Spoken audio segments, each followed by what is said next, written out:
सास बहू के लफड़े में सबसे बड़ा नुकसान दो लोगों का होता है। पहले तो वो औरत जिसका हक मारा जाता है, दूसरा नुकसान आने वाली नस्ल बर्बाद हो जाती है, मफलूज पैदा होती है। एग्जाम्पल, एक औरत दूसरी औरत को डांटती है और एक नन्हा सा बच्चा बीच में खड़ा होकर देख रहा होता है। बच्चा अगर समझदार है तो माँ की तरफ होकर दादी को बुरा समझेगा, और अगर ना समझ है तो दादी की तरफ होकर माँ को तकलीफ देगा पूरी जिंदगी।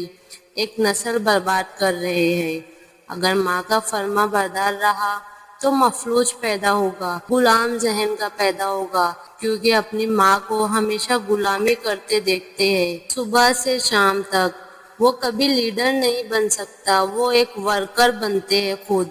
सास का जमाना अलग था, अभी का बहू का जमाना अलग है। मगर सास कहती है जैसे मैं अपने बच्चों की तरबियत की वैसे करो, मगर बहू ये नहीं चाहती क्योंकि वो जमाने के साथ चलना चाहती है।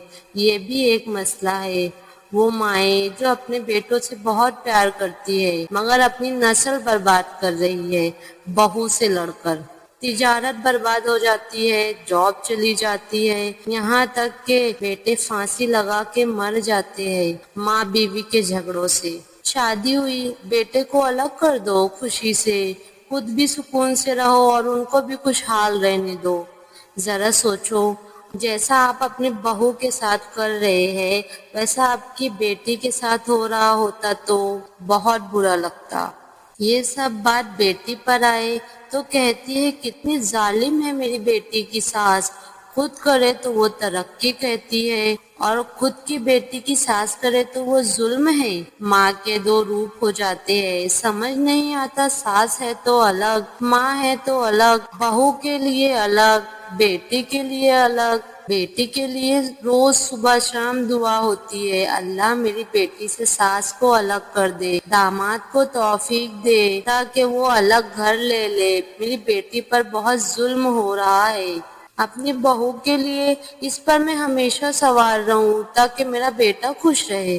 अरे वाह, यहाँ सवार होना और वहाँ अलग होने की दुआ। समझ नहीं आता ये दो रूप कैसा।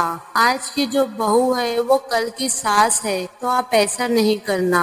आप एक आइडियल सास बनना ताकि ये मसला खत्म हो जाए। मसला ये है कि दो औरतों का जहन नहीं मिलता। देखे, अगर आप अपने घर की मलका है और वो आपके शहजादे की बीवी होने के नाते वो एक शहजादी है, तो अगर मलका अपना हक चलाएगी तो शहजादियों को भी अपना हक दो।